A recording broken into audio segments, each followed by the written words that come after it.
Okay, what's up, you guys? I wanted to show a Coda doc for tracking nutrition. Before I show you the main doc, I wanted to show what I used to do in Coda. This is an older version of the database. Basically, I wanted to track what I ate on a daily basis and like body vitals, so blood pressure, blood glucose, heart rate, things like that. So with the idea of keeping things as simple as possible in each table, I had one table for the food journal, I guess, the food log, and they had another one for like body metrics. So basically, here you can see whatever. So date, blood glucose, systolic, diastolic. You're going to see some numbers in here that are not good, by the way, and then heart rate, and then maybe some notes about what I ate, whether I was when I took the blood pressure, was I lying down like after I woke up, or was I sitting at a desk? Yes, I know you're supposed to always sit up when you take it, but I've been experimenting with tracking how sitting down versus lying down versus sitting up is affecting blood pressure. So just some little experiments. So that's this table, body metrics, and then I would track my food log was over here.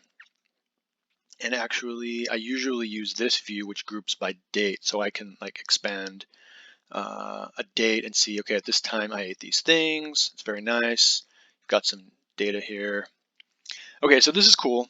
And so this is a grouped version of basically this table. Um, Now this is cool. I like it, but one of the things I was wanting to track was how does what I eat affect my vitals, right? I want to see like, okay, if I eat something, how did that affect blood pressure or blood glucose? I usually only check blood glucose in the morning, but yeah, I wanted to know. And so in two separate tables, having this in separate tables, it's kind of a challenge because I've got to switch back and forth. I've got to find the date. How was this affected? I split them up originally with the idea of, you know, it's generally a good idea when you're putting together a database to keep tables as simple as possible, just the relevant information, right? So I thought, okay, this kind of makes sense. But as the more I started to use this, um, the more I realized that really the body is complex, and so maybe it does make sense to have um, nutrition and vitals be in the same table because you, well, I mean, one affects the other. There may be a way to build this such that like the tables are separate, but I just decided to make this one super table. It felt wrong at first because I'm like, okay, whenever I enter like let's say blood glucose, I'm putting a number in one column, and all the others like related to food, like especially the formula columns, they're just totally unused. And so from that perspective, like I said, it felt wrong. But over time, I've used it and I like it. So this is a new version of the doc that I've been using. So let me give you a tour. Let's do. Let's say for the nutrition tracking, you need a list of food that these are the food items that you can enter into your log. And so each one of these is basically like if you buy something at the store and you look at the stats on the back, that's what this is pretty much. So like let's say however you pronounce this, fage, whatever, yogurt, Greek yogurt, in a 200-gram cup, these are all the stats. And you can read that from the back. And I just put serving size is one, because one 200-gram cup, versus let's say something like sour cream, which I want to measure in just in terms of grams, like if I want to weigh it. Um, Again, here in this case, serving size is 30, so it's 30 grams, and then here's the nutrition info for that, right? Okay, so once you have what food items you're going to eat, I'm calling, like I mentioned, I have this table which has got both nutrition and vitals in it, and I'm just calling it health. So that's here. And if I go, like, let me scroll to the bottom, you see a little bit of conditional formatting here. So in the old database, you might have seen some pretty jacked up blood pressure numbers, but as you progress down on here, let's see. Yeah, I ended up getting some pretty good ones after also, like 116 over 72. That's amazing. Um, that's a little elevated. Okay, 119 over 74, so pretty good. Um, Anyways, okay, so in this table, as you can see, it's got date and a time. I separate these out. I'll explain why in a second. I've got blood glucose column like I said, I only usually put that in the morning, so it was 87 today, which is, I mean, some people say, well, that's good, some people say that's bad. It's not over 100, which is, that's when you're hitting pre-diabetes. But um, anyways, I've been there before. All right, so blood pressure, I checked it this morning, heart rate, and then this is like all the food that I ate like afterwards, and again, date and time. Um, now okay, so the view that I like. Oh, so just to explain one more piece for people who haven't like built um, nutrition trackers like this.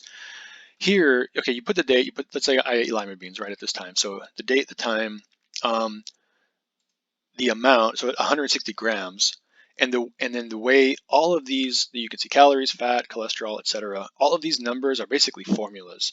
And what it's doing is it's saying, okay, how much did you eat? 160 grams. It looks up in the food items table, this item, lima beans, right? For the serving size, it's going to be some amount of grams. I mean, we'll go look at it. So let's see, lima beans right here. Okay, serving size is 35. And for 35 grams, these are the units that you're going to get, right? So going back to the health table. All right, so if I had 160 grams, you can look at these formulas right here. It's basically 160 divided by the serving size, multiplied times that serving's amount of calories, amount of fat, amount of sodium, whatever, right? And that's how you get these numbers. So these are all formula columns. And so we can look at the formula here. We'll do edit formula. This is the one for, let me see. Oh, sorry, my screen recorder is getting in the way. But, man, how do I even move that? Okay, you can see there food dot calories, because looking up, so here's like a food object, if you will. So food dot calories, we're getting the calories per serving times the amount that we ate divided by food dot, and then the serving size. So that's the way that formula works. Anyways, and that's pretty much the same for all of these, except instead of calories, you're going to put in fat, or you can put in cholesterol, etc. So that's the way this is built. Or see, so the nutrition portion, and then as I mentioned, I've got my columns for blood glucose, blood pressure, heart rate, and so with this setup, I really like it a lot because I have some notes in there. That's fine. Um, so the reason I like this setup is because I can very easily see, like, okay, what did I eat? Let's say, like, right here, I ate all these items, and then I can see, okay, here's my blood pressure after that, and here's my blood glucose, maybe like the next morning. And then same thing the next day, here's the things I ate, and then, okay, let's track. So I can see that back and forth interaction between, what I ate and then what my vitals were. Because I mean, you don't really have direct control over your blood glucose, or your blood glucose, or your blood pressure. Like, these are indirect measurements, right? Um, of things that you do. So we have direct control over what we eat, and then that then feeds into uh, blood glucose and blood pressure. Well, I say you don't have control over blood glucose. I mean, I guess you kind of do with, obviously, it's very directly correlated with what you eat, and whether or not somebody's on insulin or whatever. Blood pressure, in my opinion, is a little more indirect. A lot of the more progressive doctors nowadays are saying, like, look, if you have high blood pressure, that's often a sign of, like, I guess what's called metabolic syndrome. Um, it's they will often say, get your blood glucose under control, and very often these two will follow suit. So that was key to me. So if you like I say, if you look at the more recent numbers I've been getting, they're pretty good compared to the ones like even just a couple of weeks ago. Um, so for me, the key was, um, gosh, how did I lower the blood glucose? Or how did I lower my blood pressure? Well, one of the key items I've been tracking is the um, potassium to sodium ratio, which is so I guess you couldn't see it when I was over scrolling, but if you scroll over this way, I have a column for K/NA, so that's potassium to sodium ratio for the entire day, and that's what I care about. So, like, let's say, for example, um, actually, let me go to the nutrition view where we can just look at, yeah, so on this day, today actually, potassium sodium ratio was 3.4. So that means that, like, well, we can look at it actually. Potassium was 5,668, and then sodium was 1,667. So that's very good. I mean, you're going to hear different opinions on this. Most people, I think, would agree that you should at least be getting 1-to-1 ratio, and then if you want to experiment with higher values, that works as well. So for me, I think this was key. A lot of people say, "Oh, salt doesn't matter. Eat all salt you want with the blood pressure." That's true if you have blood pressure under control. If you don't, if your blood pressure is out of control, I would definitely recommend looking at your salt intake, and specifically, like I said, not just your salt. Like, don't just lower your salt. Pay attention to this potassium to sodium ratio. Like I said, you can see various values I've been hitting here. When I started out, they were actually pretty low, and I became conscious of it by using this tool. And then it was like a game. I was like gamifying what I ate. I'm like, okay, cool. Let me try to raise that ratio, and I've been doing pretty well. And correspondingly, like I said, my blood pressure went down, which is really nice. For people who are obviously, so I'm not at all overweight. I'm pretty lean. And so to me, that was like the key, basically just changing my diet, and it very rapidly reflected in the blood pressure numbers. For somebody who's overweight significantly, that might also have to happen first, like maybe lower the weight and then do this. I'm rambling because this is interesting stuff. So anyways, yeah, so that's how I use the tool. I love this grouped view, because I can say, like, at a glance, like what the totals for a given day, which is really nice because I can compare. I can like, for example, on this day I didn't feel very good, and I know I probably went overboard with, like, I don't know. I need to figure out, was it like too much fat or too much cholesterol? The reason I was eating so much fat is actually I recently transitioned away from like a keto carnivore diet. It worked really well for me for about a year or two, and then I just started having some issues on it. So I decided to try something else, and that's what I'm doing now, and it's been working nicely.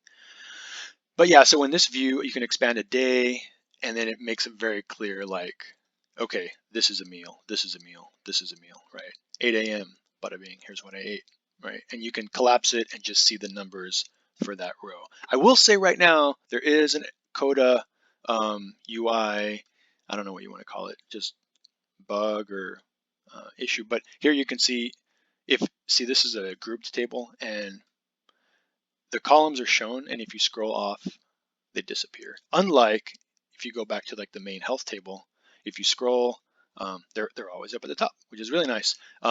By the way, Airtable gets that right, so yeah, come on guys, please. Okay, so to give Coda some points, what's something I really like about Coda? When I was talking about the formula, the way that it digs into, you can do that dot syntax, or okay, we'll look at calories. We'll look at calories, edit formula. Yeah, so this dot syntax, as far as I know, it isn't available in Airtable. So like, you have a food object and I want to get calories, you have to do this, I want to be nice. Let's see here. You have to do this thing that's not so fun, where you actually have to import. I would have to import the calories field as a separate column, and so I would name it like underscore calories, and then hide it, and then reference that in this formula. So that's one thing I definitely don't like about Airtable, and Coda gets that right for sure. So anyways, yeah, so that's one issue, is in the grouped view, which to me, I mean, this group view is gold. I mean, this is where I spend a lot of my time. I like it because once I have one entry set up at a certain time, I can then just add new entries to this meal right here in this view without having to go back to the health view. Because obviously at the health view, um, you know, a meal, it's not necessarily visually quickly obvious what, where a meal ends and the next one begins, right? You have to pay attention to the time and all that. So anyways, what else did I want to show you? So that's one issue that I hope they fix soon. The other is just the performance. I mean, here you see me scrolling around, and of course that's relatively fast, but I found that just with this many days, this view is sometimes slow. So let me just try adding something. So let's say right now I'm going to eat some more food. So I click on that one, hit enter. Okay, that didn't take long. Let's just add some more yogurt. So Fage yogurt, there it is. Okay, hit that. All right, so I hit enter. Now look at the rows here. The numbers have not shown up yet. There, they populate, but now they're all zero. The full numbers have not shown up yet because I have not plugged the number in here. Sorry, I'm always blaming Coda. Okay, I ate 1. So, okay, I'm going to tab and then the number should complete. So hit tab and there's a delay. There's a delay. There, they showed up. So it took a few seconds. That is a little bit annoying. You know, there's like the honeymoon period when I started using Coda where I'm like, this is amazing. That was like on this day and this day when there's hardly any data. And like now that I've added more, it's like, you know, it's getting a little slower. So where else have I seen performance issues? Maybe in the health. Okay, switching over to this, scrolling down. Let's say I want to, okay, let's go to the bottom. Say it's the beginning of the day and I need to add a new day. So hang on, no, don't do that. Let me just highlight this table. Don't do that. Okay, so I'm on this one. The way I usually add a new row is I just go to this last row and hit enter, and then hit space. It doesn't bring anything up. Oh, there it is. Okay, let's try again. Hit space. Yeah, pick a day, and then pick a time. Oh, that's not too bad. It's being fast right now. Yeah, and then I can go and plug the rest in. Okay, I'm going to delete this row because I don't need that. Actually, this is just a test database I'm going to share with anybody, so it doesn't matter. Okay, the other thing I wanted to show was, oh, that's awkward. Look, just, okay, that is a really weird, look at the screen redraw, it's only showing the upper part. That's very strange. What happens if interesting. I might have to reload F5. Yeah, it looks like that's gonna work. Okay, let's go to, yeah, so that's bizarre. I've never seen these numbers like that there before. Anyways, okay. Here's something I'd like to do in the group view. So whenever it's a new day and I'm doing a new meal, I always go to health because here in, like, let's say in this view, you'd think I should just be able to go to like this group and say, okay, let's add a new group, right? Cool. So like I want to add a new group for a new day, right? So double click on this and let's say it's going to be 4/17, but it doesn't give me the calendar widget to fill out. It just gives me a list of other ones, which I think are previously used group items. So that's kind of annoying. So, and if I type in, oops, no, it didn't do anything. Okay, add a group. If I type in something, it doesn't give you a valid date. Like if I do 4/17/2000, first of all, it's not even typing everything out. It's like, I don't know what it's doing. And I don't know where it went. Yeah, I don't know. It gave me this 2000. So anyways, it'd be nice to add in a new date from directly within the group view. That currently doesn't work yet. Or even, let's say I do have this date established and I want to add a new meal. It would be nice to be able to do plus here and add a time, but that doesn't work. So anyways, yeah, so I do have to switch back to the main health view when I want to add a new day and time. And then after that, I can use the nutrition view. So that's another, I don't know if I'm going to call it a bug or not, but it's something that would be nice if that were fixed. But anyways, okay. Oh, I guess let me also show the graphs. So first things, calories. I don't usually care about calories, but I have been paying attention to them in terms of like how I feel, like just to see if there's any correlation. This was a bad day, and maybe I had too much of something. I don't know, but I remember it. Yeah, actually, I'm hitting some pretty high calories, close to that. We'll see how I feel today, even though it's already late. Okay, so calories. The reason I group fat, protein, and net carbs is because they play well on the same numeric scale. So like in terms of grams, right? 124 grams of fat, 187 grams of protein, and net carbs, and then sugar. So net carbs, if y'all don't know, is anybody who's like into keto or whatever is going to know what that is. But it's basically you take the total carbs and you subtract the fiber. Yeah. So, and then finally sugars. Cholesterol tracking. Wow, this was a crazy day. Like I said, much better. What the heck was it? 1,468. Yeah, that's carnivore diet for you. If you check that day in the logs, you're going to see it's actually not strict carnivore. I threw in like avocados and stuff like that. Potassium sodium ratio, excellent. Today was good. And then just tracking potassium and sodium separately. A whole one just for carbs. So it's total carbs. I got the fiber in here. Yeah, okay. And then blood glucose. I've been good lately, keeping it under 100 in the mornings. Calcium. I didn't used to have an emphasis on that, and then I think right around here, I'm like, hey, let me try to hit 1,000, and so boom, I've been doing it. Actually, I guess around here, maybe somewhere. Yeah. Anyways, they say get 1,000 a day. It's been fun. I've been trying to do that. Anyways, I think that concludes the tour. Sorry about the long rambling thing. Some of y'all are more curious about how to build this, and so that's why I mentioned like some of the formulas and all that. Some of y'all are interested in tracking your nutrition, and so I talked a little bit about that. Okay, I think good for now. Yeah, I will share this as soon as possible and post it to the forums. Okay, thanks for listening. Wow, this is a long video. Okay, bye.